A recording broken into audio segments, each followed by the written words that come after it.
The divorce papers hit the mahogany desk with a finality that shattered 3 years of silence. Cale Drayton's hand trembled as he stared at the signature, elegant, unflinching, undeniably hers. Sienna. The wife he'd forgotten existed until this moment. The woman who'd just walked out of his penthouse carrying nothing but a single suitcase and the death of every hope she'd ever held. His assistant's words echoed in his skull. "She left this for you, sir. She said you wouldn't notice she was gone." But he noticed. God, he noticed. 3 years. 1,095 days of walking past her like she was furniture. Of coming home to meals she'd prepared and never tasting them. Of sleeping in the same house while she slowly disappeared, piece by piece, until all that remained was a ghost who'd finally learned to stop haunting him.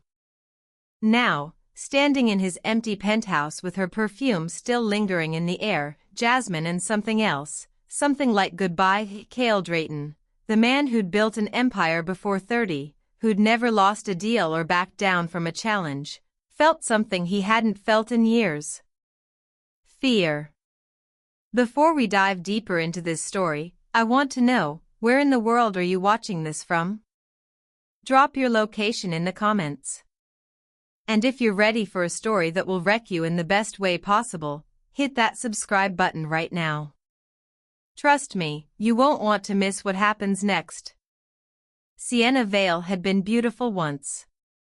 Not in the obvious way, not like the models and socialites who draped themselves over Cale at every charity gala. Her beauty was the kind that crept up on you, that lived in the way she laughed with her whole body, in the intelligence that sparked behind storm-gray eyes, in hands that could paint entire worlds onto canvas.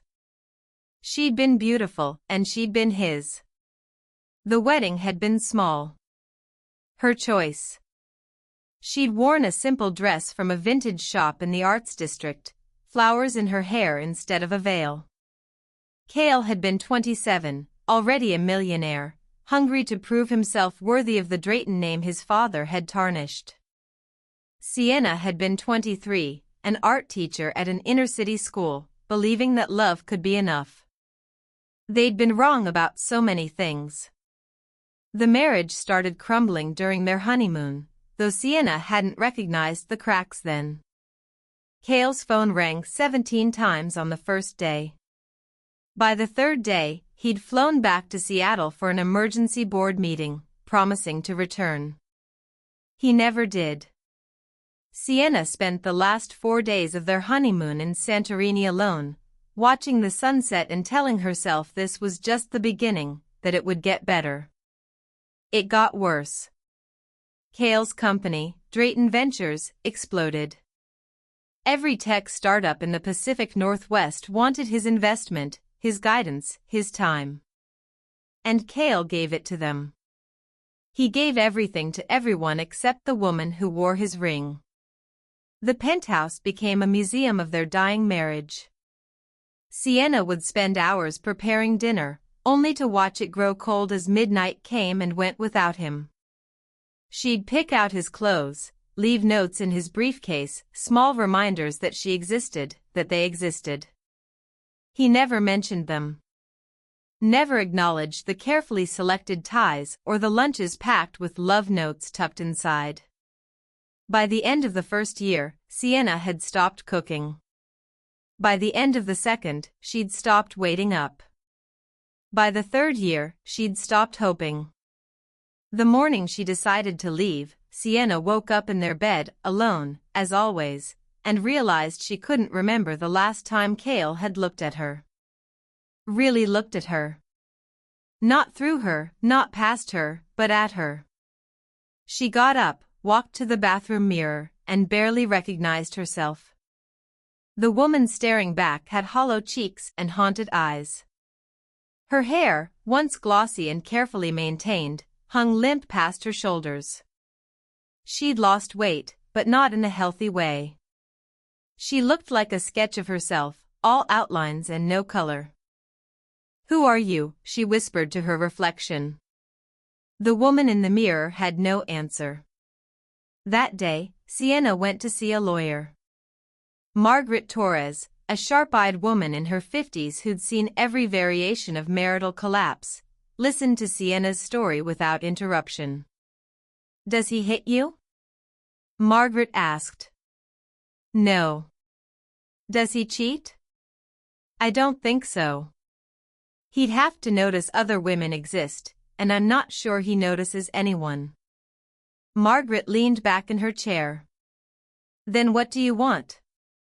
Sienna thought about it. What did she want?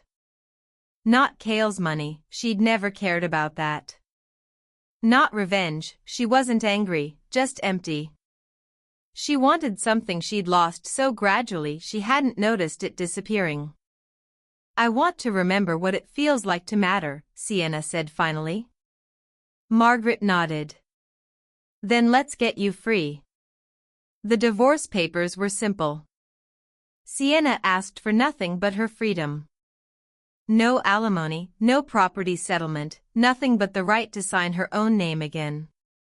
Margaret had argued, but Sienna held firm. She didn't want Cale's money. She just wanted out. What Sienna didn't know, what she couldn't have known, was that Cale wasn't home when she left because he'd been in a meeting that would change everything. A meeting where his mentor, the legendary investor Julian Cross, had asked him one simple question. "When was the last time you went home to your wife?" Cale had frozen. He couldn't remember. Days? Weeks? "You're building an empire on a foundation of nothing," Julian said. "I've watched you for 3 years, Cale. You've got the drive, the intelligence, the ruthlessness. But you're missing the one thing that separates great men from obsessed fools. You have no anchor. And a man with no anchor drowns eventually." Cale drove home that night actually planning to talk to Sienna. To apologize. To try. He walked into an empty penthouse. At first, he thought she was out. Then he noticed the closet, half empty.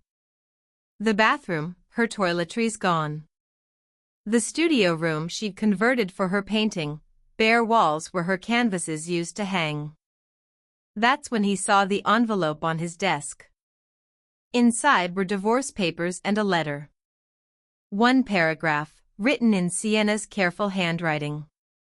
"I loved you enough for both of us, but I can't love myself and you at the same time. One of us has to survive this marriage. I choose me. I'm sorry it took me so long to leave. I hope you find whatever you're looking for. It was never me." Cale stood there for an hour, just holding the letter, as the reality crashed over him in waves.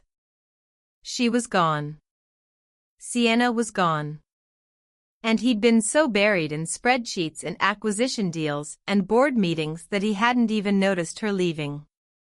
He called her phone. Disconnected. He called her school. They said she'd resigned 2 weeks ago. He called her mother. The woman's voice turned to ice. "You have some nerve calling here. Stay away from my daughter. You've done enough damage." For the first time in 3 years, Cale Drayton was completely lost. 6 months before Sienna left, there had been a moment. Just one moment when everything could have changed. It was their 3rd wedding anniversary. Sienna had planned everything carefully. She'd made reservations at the restaurant where they'd had their first date, bought a new dress, midnight blue, because Cale had once told her she looked like the night sky in that color. She'd left work early, spent 2 hours getting ready, and waited in the living room with a gift wrapped in silver paper. Cale's assistant called at 7:30. Emergency meeting. Client crisis. He'd be home by midnight. Midnight came and went. At 2 in the morning, Sienna changed out of the dress, washed off her makeup, and crawled into bed. The gift sat unopened on the counter for 3 weeks before she finally put it in the back of her closet. She never told Cale about it. What would be the point? But that night, something inside her cracked. Not broke, not yet, just cracked. A hairline fracture in the foundation of who she was. Now, standing in her mother's small apartment in Portland, staring at that same wrapped gift she'd brought with her when she left, Sienna wondered if Cale even remembered their anniversary. Probably not. He'd been at a conference in Tokyo, closing a deal worth $50 million. Why would he remember the day he'd promised to love her forever? Stop thinking about him, her mother, Vivian, said from the doorway. She was holding 2 mugs of tea, her silver hair pulled back in a messy bun. He doesn't deserve your thoughts. I know. Do you? Because you've been staring at that box for 20 minutes. Sienna took the tea, letting the warmth seep into her hands. I keep wondering what I did wrong. You did nothing wrong. He did. He's the one who forgot he had a wife. Maybe I should have fought harder. Made him notice me. Vivian sat down beside her daughter, something fierce and protective blazing in eyes that matched Sienna's. Listen to me. You set yourself on fire to keep that man warm, and he never even noticed the flames. You don't fight for someone's attention, baby. You're not a performing seal. You're a brilliant, talented, beautiful woman who deserves a man who sees that without being begged. Then why does it hurt so much? Because you're human. Because you gave him 3 years of your life and got nothing back. Grief is allowed, Sienna. Regret is not. But regret was easier than grief. Grief meant acknowledging that the man she'd loved didn't exist, had maybe never existed. The Cale she'd fallen for, the one who'd stayed up all night talking about dreams and fears, who'd kissed her like she was oxygen, who'd promised to build a life with her, that man had been a mirage. Or maybe just a phase. Maybe she'd just been something to check off his list, get married. Build empire. Forget wife. Sienna's phone buzzed. Unknown number. She almost didn't answer, but something made her pick up. Sienna Vale? Yes. This is Margaret Torres. Your lawyer. We need to talk. Sienna's stomach dropped. Did something happen? Did Cale contest the divorce? No. He signed the papers yesterday. Margaret paused. But there's something you should know. The day after you left, Cale Drayton hired the best private investigator in Seattle to find you. He's been looking for you for 3 months. The tea mug slipped from Sienna's hand, shattering on the floor. Cale stood in front of the apartment building, hands shaking. 3 months. It had taken 3 months to find her, and every day of those 3 months had been torture. He'd tried everything. Called everyone who'd ever known her. Went to the school where she taught. The new principal told him Sienna had resigned without explanation, left no forwarding address. He'd hired Marcus Chen, the investigator who'd tracked down embezzlers and fugitives, thinking finding one heartbroken wife would be simple. It wasn't. Sienna had disappeared like smoke. Closed her bank accounts, changed her phone number, vanished so completely it was like she'd never existed. The only reason Marcus found her at all was because of a painting. Sienna had sold one of her pieces to a gallery in Portland, and the gallery owner had mentioned the artist had recently moved to the area. Now Cale was here, standing outside her mother's building at 9 o'clock at night, rehearsing speeches in his head that all sounded hollow. I'm sorry. I was wrong. Give me another chance, . The words felt like ash in his mouth. He'd spent the last 3 months trying to understand how he'd let it happen. How he'd been so consumed by building Drayton Ventures that he'd forgotten the reason he'd wanted to build it in the first place. He'd wanted to prove himself worthy of Sienna, the girl from the wrong side of town who'd loved the broke college student before the money came. He'd wanted to give her everything. Instead, he'd given her nothing. Julian Cross had told him something the week after Sienna left: success without someone to share it with is just expensive loneliness. Cale understood now. His penthouse felt like a tomb. His achievements felt hollow. The money, the power, the respect, all of it meant nothing when he came home to silence.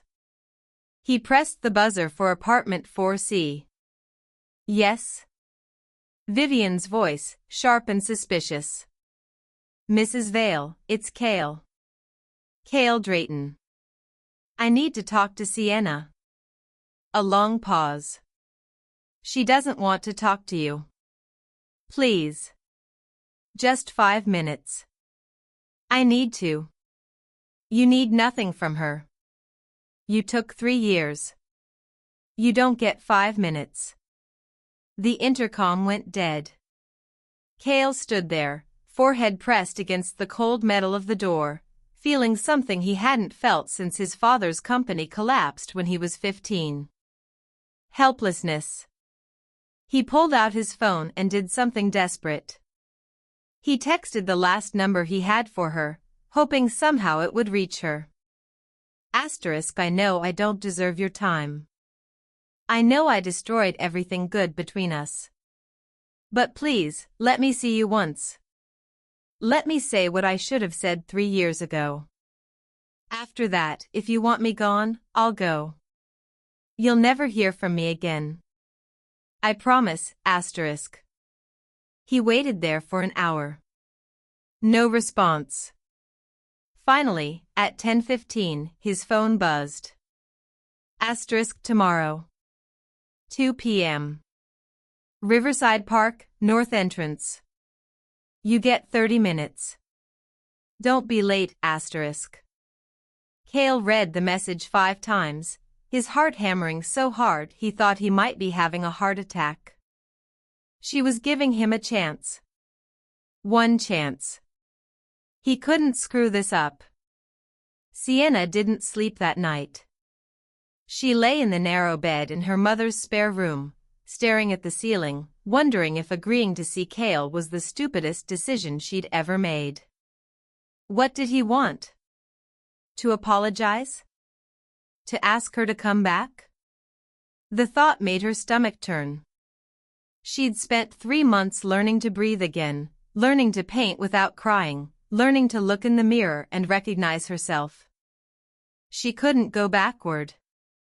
But part of her, the part she hated, the part that still remembered the taste of his lips and the sound of his laugh, needed closure. Needed to look him in the eye and feel nothing. That's how she'd know she was free.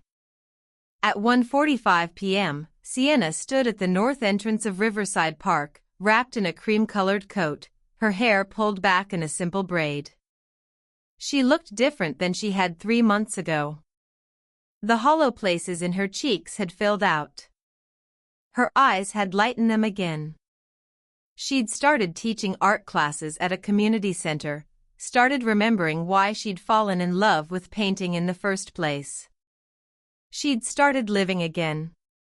Cale arrived at 1:55, 5 minutes early. Sienna watched him from a distance, surprised by what she saw. He looked terrible. The sharp, polished businessman was gone. This man had shadows under his eyes, stubble on his jaw, wrinkles in his shirt. He looked like he hadn't slept in weeks. Good, a small voice whispered. Let him hurt like you hurt. But the thought gave her no satisfaction. Sienna. Her name on his lips sounded like a prayer. Cale. They stood there, 3 feet apart, an ocean of silence between them. Thank you for seeing me, he said finally. Your 30 minutes started 10 minutes ago. You have 20 left. Direct hit. She saw him flinch. I deserve that. I deserve worse than that. What do you want, Kale? I want, he stopped, running a hand through his hair. I want to understand how I let you slip away. I want to know when it happened. When I stopped being the man you married and became the man you couldn't stand to live with. You want to understand? Sienna felt something hot and sharp rising in her chest. Fine. Let me help you. It wasn't one moment, Kale. It was 1,000 tiny moments. It was every dinner I ate alone. Every night I woke up alone. Every time I tried to talk to you and you looked at me like I was interrupting something important. Sienna. I'm not finished. Her voice was steady, but her hands were shaking. It was our first anniversary when you worked until midnight. Our second when you forgot entirely. Our third when you were in Tokyo and I sat at home wondering if you even remembered you had a wife. It was every time I painted something and showed it to you and you said that's nice without even looking. It was 3 years of being invisible in my own marriage. Kale looked like she'd hit him. I never meant. No, you never meant anything. That was the problem. You didn't mean to ignore me. You didn't mean to make me feel worthless. You didn't mean to treat our marriage like an afterthought. But you did all those things anyway, and I didn't mean to doesn't change the fact that it happened.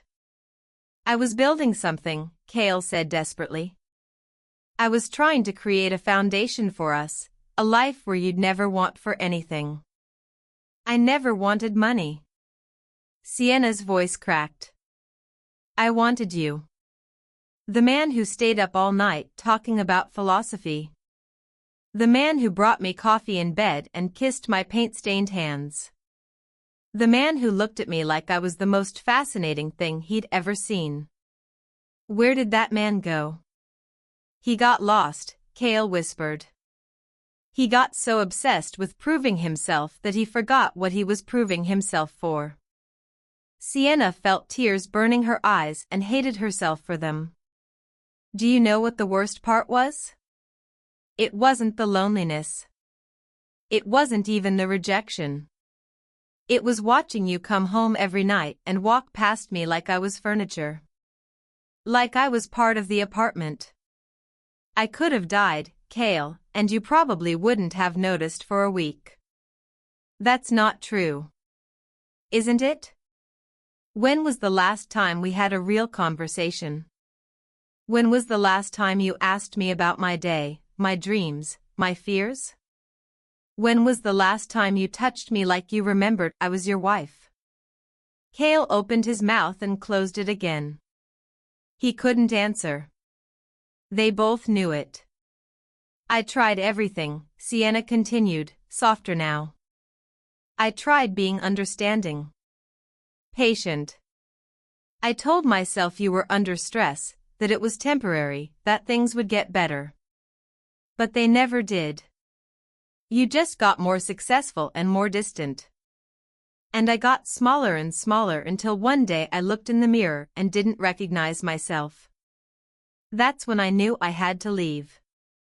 Because staying was killing me, and you didn't even notice I was dying. I notice now, Kale said hoarsely. God, Sienna, I notice now. The penthouse is a tomb without you. My achievements feel like nothing. I've spent 3 months trying to understand how I let this happen, and all I can come up with is that I'm an idiot who didn't realize what he had until it was gone. That's not good enough. I know. I know it's not. But give me a chance to make it right. Come back. Let me show you I can be the man you need. Stop. Sienna held up a hand. I'm not coming back, Kale. I can't. Don't you understand? I barely survived leaving you. If I go back and you hurt me again, and you would, because people don't change that dramatically, it would destroy me. I'd rather be alone than be invisible. I would never make you invisible again. You can't promise that. You're wired a certain way. Your work will always come first. The deals, the meetings, the empire building. That's who you are, and I'm not asking you to change. I'm just saying I can't be married to it. Cale looked gutted. So that's it? 3 years of marriage, and it's just over? It was over before I left, Sienna said gently. I just made it official. I love you. The words hung in the air between them. Sienna felt them land like arrows, each one finding its mark in the scar tissue she'd built around her heart. You love the idea of me, she corrected. You love the guilt you feel. You love the empty space I left behind. But you don't love me, Cale. You never really knew me well enough to love me. That's not fair. Fair? Sienna laughed, and it sounded broken. You want to talk about fair? Is it fair that I spent 3 years becoming a ghost? Is it fair that I had to choose between my marriage and my sanity? Is it fair that I still wake up sometimes and reach for you, even though you were never really there? She wiped her eyes angrily. I didn't come here to be cruel, Cale. I came here to close a door. We had something once, something beautiful, and you killed it through neglect. That's the truth. And now we both have to live with it. Give me one more chance. 3 months. Let me prove I can be different. No. Sienna, please. Your 30 minutes are up. She turned to walk away, and Cale did something he'd never done before. He grabbed her hand. I'm not giving up on us. Sienna looked down at his hand holding hers, the first time he'd touched her with intention in over a year. That's the thing, Cale. There is no us to give up on. There's just you and me, 2 people who made a mistake. The sooner you accept that, the sooner we can both move on. She pulled her hand free and walked away, and this time Cale didn't follow.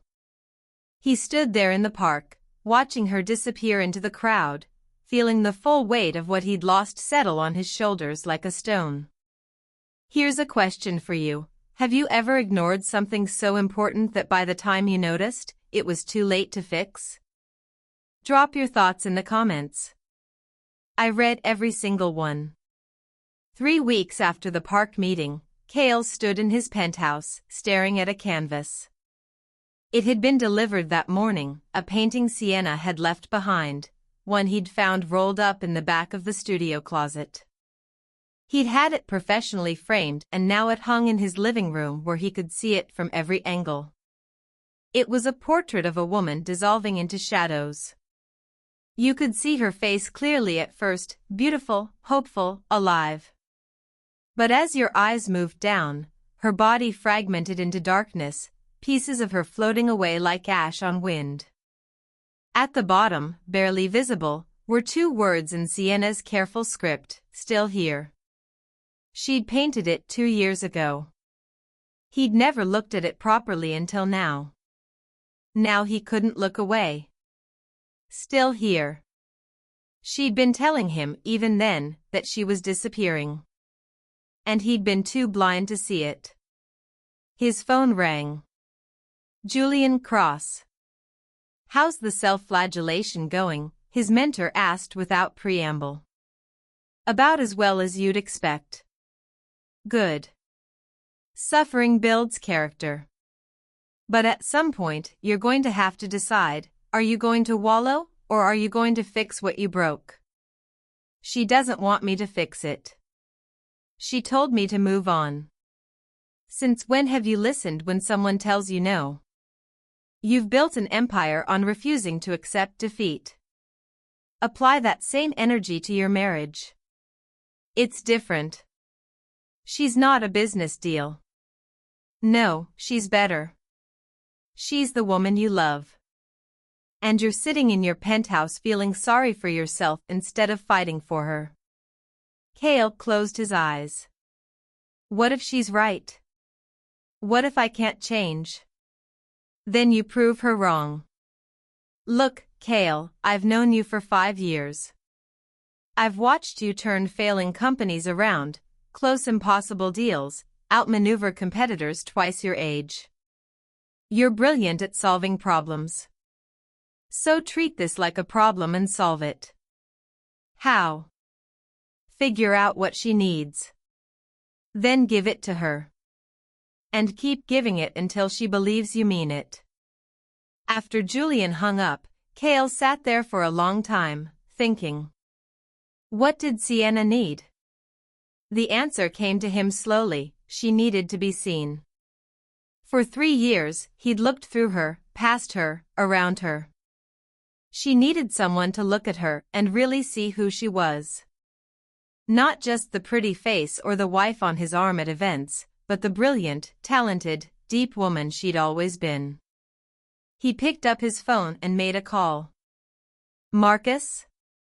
I need you to find out everything about an art gallery opening in Portland next month. The Westbrook Gallery. And get me an invitation. Sienna stood in front of her largest painting yet, anxiety coiling in her stomach. Tomorrow was the opening of the Westbrook Gallery's new exhibition, Emergence, Works by Local Artists. 3 of her pieces had been selected, including Still Here, which the gallery owner, Adrian Westbrook, had called a haunting meditation on invisibility and survival. Sienna hadn't told her mother about the exhibition. Hadn't told anyone, really. Part of her still couldn't believe her work was good enough to hang in a real gallery, to be seen by real people who weren't required to praise it out of politeness. Another part of her was terrified Cale would somehow find out and show up. Stop thinking about him, she muttered to herself, adding final touches to the painting's frame. He doesn't get to occupy your brain rent-free anymore. But that was easier said than done. 3 weeks since the park, and she still thought about him constantly. Wondered if he was okay. Wondered if he was eating. Wondered if he missed her the way she still, stupidly, missed him. Her phone buzzed. Her mother. Asterisk, how's my famous artist daughter? Nervous about tomorrow? Asterisk. Asterisk, terrified. What if no one shows up? Or worse, what if they show up and hate everything? Asterisk. Asterisk, then they're idiots with no taste. Your work is extraordinary, Sienna. It's time you started believing that. Asterisk.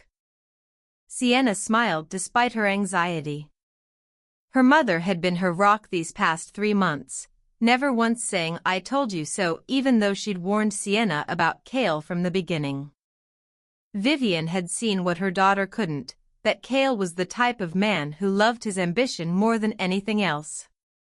But maybe people could change. Maybe. No. Sienna cut off that line of thinking. Hope was dangerous. Hope was what had kept her trapped for 3 years. She finished with the painting, stepped back, and allowed herself a moment of pride.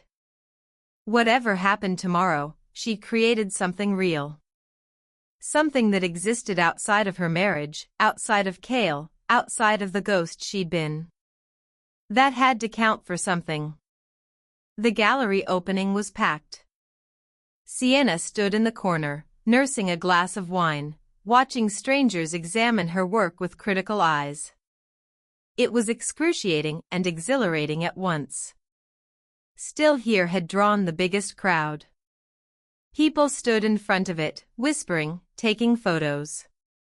A woman in a burgundy dress dabbed at her eyes. It's stunning, someone said beside Sienna. A man in his 50s, silver-haired and kind-eyed.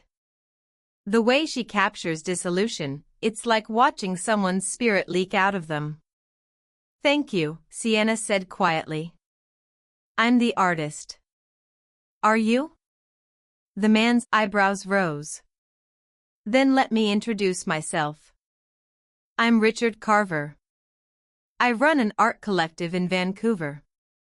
We sponsor emerging artists, provide studio space, exhibitions, grants.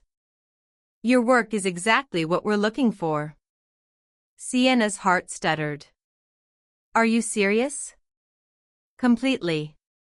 Here's my card. Call me Monday. I'd like to discuss representing you. He walked away, leaving Sienna staring at a business card like it might disappear if she blinked. This was happening. Her art career was actually happening. Sienna. She knew that voice. Would know it anywhere. She turned slowly, and there he was. Cale, in a dark suit, looking at her with an intensity that made her breath catch. What are you doing here?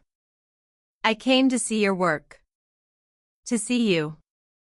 You can't be here. This is my night. I know. And I'm not here to ruin it.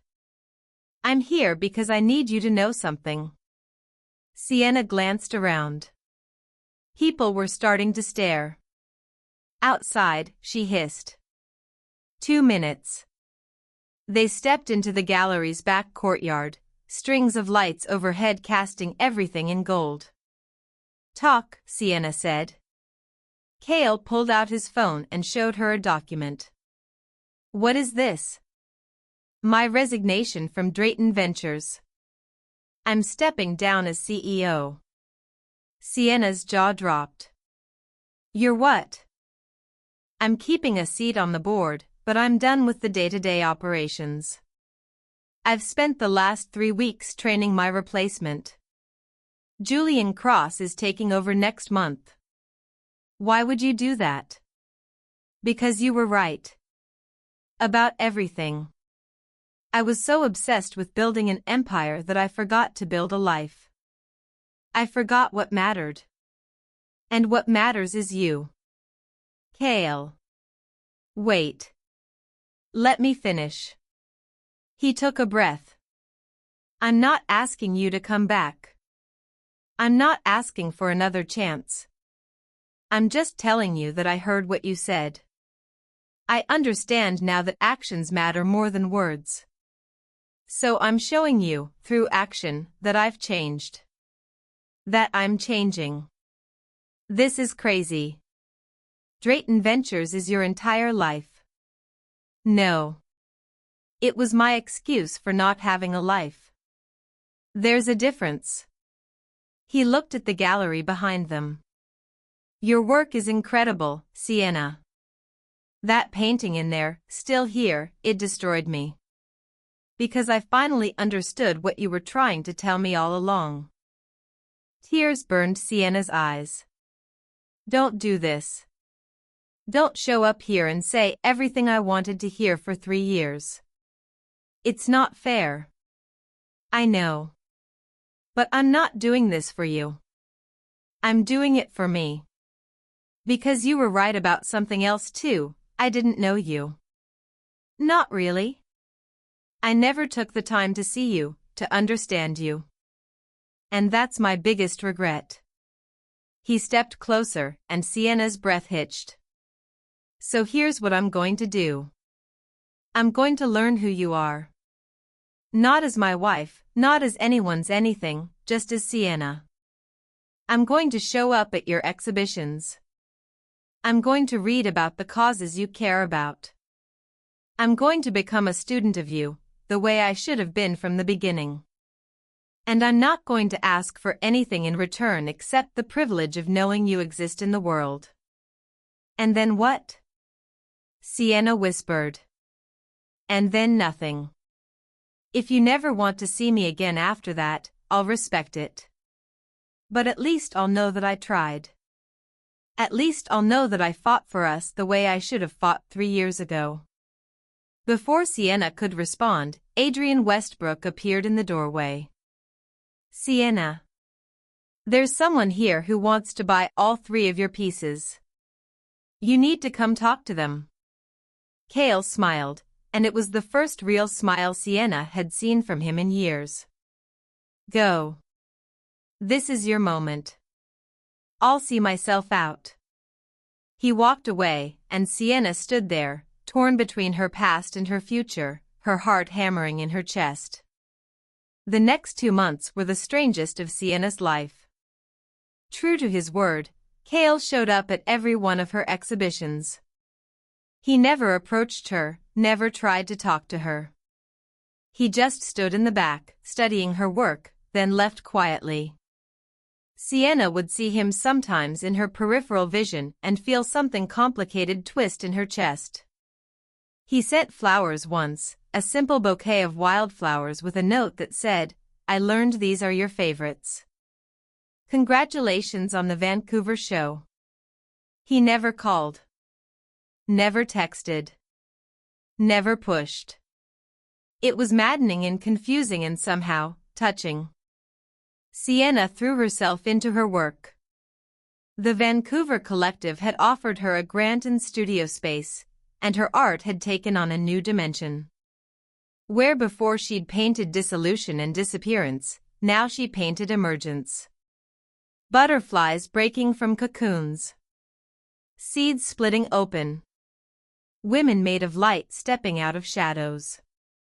She was healing, and it showed in every brushstroke. Her mother noticed. "You're painting joy again." "I'm painting possibility," Sienna corrected. "There's a difference." "Is there?" "Because you look happy. Really happy." Sienna considered this. She was happy. For the first time in years, she woke up excited about the day ahead. She had purpose beyond being someone's wife. She had an identity. But late at night, alone in her apartment, she'd find herself thinking about Cale. Wondering if he really had changed. Wondering if she was crazy for still caring. One rainy November afternoon, 6 months after she'd left, Sienna got a call from an unknown number. "Hello? Ms. Vale? This is Sacred Heart Hospital. You're listed as an emergency contact for Cale Drayton." Sienna's blood turned to ice. What happened? He collapsed during a board meeting. "We're running tests now, but you should come to the hospital." Sienna was in her car before she'd consciously decided to move. She found Cale in a private room, looking small and pale against the white hospital sheets. Julian Cross was there, along with a doctor. "Sienna," Julian said, relief washing over his face. "Thank God." "What happened?" The doctor, a woman in her 40s with tired eyes, spoke gently. "Mr. Drayton has been suffering from severe exhaustion and malnutrition." "When's the last time he ate a full meal or slept more than 4 hours?" "I don't know." "I'm not," Sienna stopped. "We're not together." "Well, his body is shutting down. He's been running on fumes for months. If this continues, he's looking at organ failure." Sienna felt the world tilt. Is he going to be okay? With rest and proper nutrition, yes. But he needs someone to make sure he takes care of himself. He's been living on coffee and ambition, and that's not sustainable. Julian touched Sienna's arm. "He's been killing himself, Sienna. Ever since he left, he's been trying to prove something. First it was building the company, now it's this new venture he's starting, some non-profit for underprivileged youth. He works 18-hour days and forgets to eat." "That's not my problem," Sienna said, but her voice cracked. "Isn't it? You think he'd listen to me? To his doctors?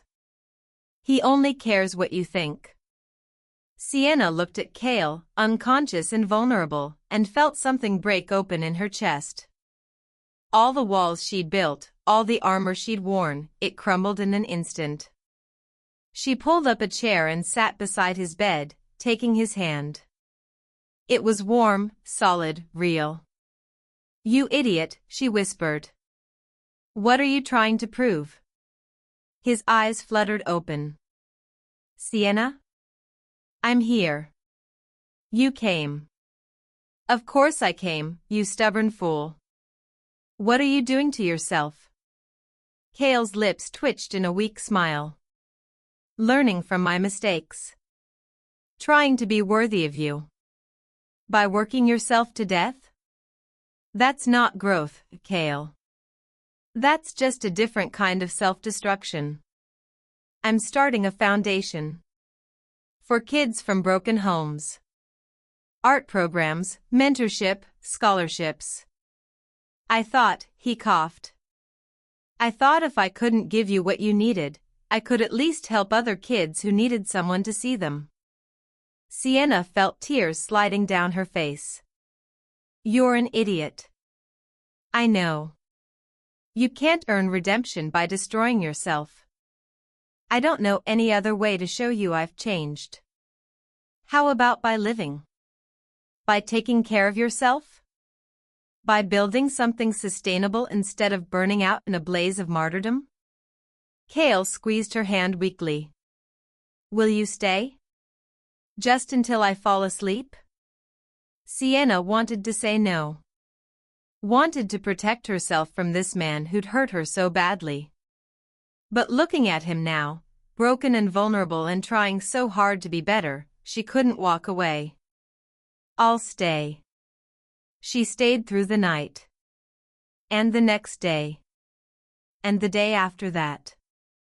Recovery was slow. Cale spent a week in the hospital, then 2 more weeks on mandatory rest. Sienna found herself visiting every day, bringing him real food, making sure he actually ate it, forcing him to sleep. They talked. Really talked. Not about the marriage or the divorce or what came next. They talked about art and philosophy and books they'd read. They talked about childhood dreams and adult disappointments. They talked like they had in the beginning, before everything went wrong. And slowly, carefully, Sienna began to see him again. Not the obsessed businessman who'd ignored her, not the guilty man who'd chased her in the park, but the person underneath all of that. The man who'd stayed up all night reading philosophy because he wanted to understand the world. The man who'd cried at his father's funeral and admitted he was terrified of failing the same way. The man she'd fallen in love with. "Tell me about the foundation," Sienna said one afternoon, sitting beside his bed while rain drummed against the windows. Cale's eyes lit up. "It's called the Emergence Foundation. I got the name from your paintings. We're partnering with schools in underserved areas, providing art supplies, music lessons, mentorship programs. I want to help kids who think they're invisible learn to see themselves." "That's beautiful. I had a good teacher." He looked at her. "You taught me what it means to not be seen. I never want another person to feel that way. This matters to you. Really matters. It's the first thing that's mattered since you left." "Well," he corrected himself. "The second thing. You're the first." "Cale. I know. I'm not asking for anything. I want you to know that I heard you. Everything you said. And I'm trying to be better. Not for you, but because of you. Because you showed me what I was missing." Sienna felt something shift inside her. A softening. A thawing of ice she'd thought was permanent. "I have an exhibition in 2 weeks. In Seattle this time." "I know. I've been following your career. I'm incredibly proud of you, Sienna. Would you?" She hesitated. "Would you want to come?" "Not to the back this time. With me." As my guest. Kale's eyes widened. You mean that? I do. I think maybe we could try being friends. Start over from scratch. See if we can build something real this time, without the weight of the marriage crushing us. Friends, Kale repeated, and Sienna heard a world of longing in that one word. But he smiled. I'd love that. The Seattle exhibition was Sienna's biggest yet. The Emergence Foundation had sponsored it, and the proceeds were going to youth art programs. Kale stood beside her at the opening, in a simple suit instead of the power clothes he used to wear, looking healthy and rested for the first time in years. You did all this? Sienna asked, looking around at the packed gallery. You created the art. I just helped get people to come see it. A teenage girl approached them, shy and hesitant. Excuse me? Are you Sienna Vale? I am. I'm Jasmine. I'm in the Emergence program. They gave us a scholarship to come tonight, and she looked at Sienna's paintings, tears in her eyes. I just wanted to say thank you. For painting what it feels like to be invisible. For showing us we can come back from that. Sienna pulled the girl into a hug. You were never invisible. You just needed someone to see you. After Jasmine left, Kale touched Sienna's arm gently. This is what I was trying to build, he said softly. Not an empire. Just this. A moment where someone feels seen. I wish I'd understood that 3 years ago. You understand it now. That's what matters. They stood together, watching people move through the gallery, and Sienna felt something she hadn't felt in years. Peace. Over the next 6 months, Sienna and Kale rebuilt their relationship from the ground up. They went on coffee dates where they talked for hours. He showed up at her studio and watched her paint, asking questions, really listening to the answers. She helped him with foundation events, watched him interact with kids who needed mentors, saw the way he remembered every name and every story. He was different. Not perfect, he still worked too much sometimes, still got lost in projects. But now when she called his name, he stopped. When she needed him, he showed up. When she spoke, he listened like she was the most important thing in the world. Because to him, she was. One evening, 8 months after the hospital, they were in Sienna's studio. She was working on a new piece, a woman made of light, stepping out of darkness, reaching for something just beyond the canvas edge. What's she reaching for? Kale asked. Hope, Sienna said. Second chances. The possibility of beginning again. Kale stood behind her, not touching but close enough that she could feel his warmth. Do you believe in second chances? He asked quietly. Sienna put down her brush and turned to face him. I believe in people who do the work to deserve them. Have I done the work? Sienna looked at him, really looked at him. Saw the man he'd become. The man who'd torn down his empire and built something better. The man who showed up, consistently, without being asked. The man who'd learned what love actually meant and was proving it every single day. Yes, she whispered. You have. Kale pulled a small box from his pocket. Inside was her wedding ring, the simple gold band she'd left on his desk the day she walked away. I'm not asking you to wear this again. Not yet. Maybe not ever, if that's not what you want. But I'm asking for the chance to earn it back. To court you properly this time. To build something real, from the ground up, where we both feel seen. Sienna felt tears streaming down her face. Good tears this time. I want that. God, Kale, I want that so much. He kissed her then, soft and reverent, like she was something precious he'd thought he'd lost forever. And maybe he had. Maybe they'd both had to lose each other to find themselves, to become people who could actually build something that lasted. "I love you," Cale whispered against her lips. "Not the idea of you. Not the guilt. Not the ghost. I love the woman you are right now. The artist, the teacher, the survivor. I love the way you laugh and the way you argue with me about philosophy. I love your passion and your pain and your incredible, unbreakable spirit." "I love you too," Sienna said. "The real you. The one who remembered how to be human." They stood there, wrapped around each other, while the painting dried behind them, a woman reaching for hope, finding it, claiming it as her own. 1 year later, Sienna and Cale renewed their vows in a small ceremony surrounded by people who mattered. Her mother cried. Julian Cross made a toast about the power of second chances. Kids from the Emergence Foundation performed a song they'd written about never giving up. And when the officiant asked Cale to make his promises, he pulled out a piece of paper covered in his handwriting. "I promise to see you every day. To ask about your dreams and really listen to the answers. I promise to remember that you are not furniture or wallpaper or something to be taken for granted. You are my wife, my partner, my best friend. And I will spend every day of the rest of my life making sure you know it." Sienna's vows were simpler. "I promise to believe you when you show me who you are.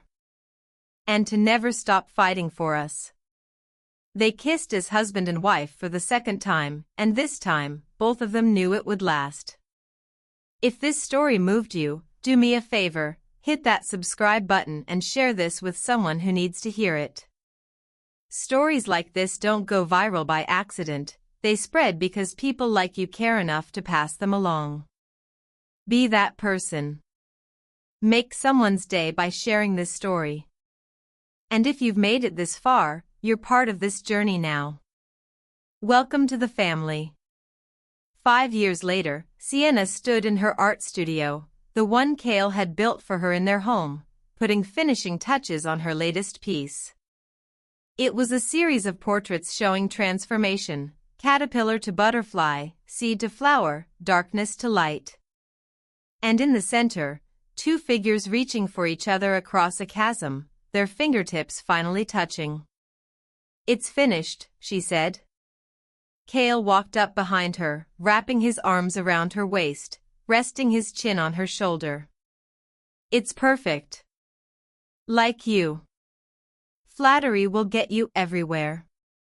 "Good to know." He kissed her neck. "Are you ready for tonight?" Tonight was the Emergence Foundation's 5th anniversary gala. 5 years of programs, scholarships, and changed lives. Sienna had painted the piece specifically for the auction, with all proceeds going to expand the foundation's reach. "I'm ready. Are you?" "Always. As long as you're with me." They stood there, looking at the painting, at the story of their own transformation captured in brushstrokes and color. "Do you ever regret it?" Cale asked. "Giving me a second chance?" Sienna turned in his arms, looking up at the man who'd learned to see her, to value her, to love her the way she deserved. "Not even once." "Good. Because I'm going to spend every day making sure you never do." He kissed her then, and Sienna kissed him back, tasting promise and possibility and the sweet satisfaction of a love that had died and been reborn into something stronger. Outside, the sun set over Seattle, painting the sky in shades of gold and crimson. Inside, 2 people who'd lost each other stood in the light of their second chance, grateful for the darkness that had taught them to appreciate the dawn. Some love stories end with "I do." The best ones end with "I choose you." Every single day. Again and again and again.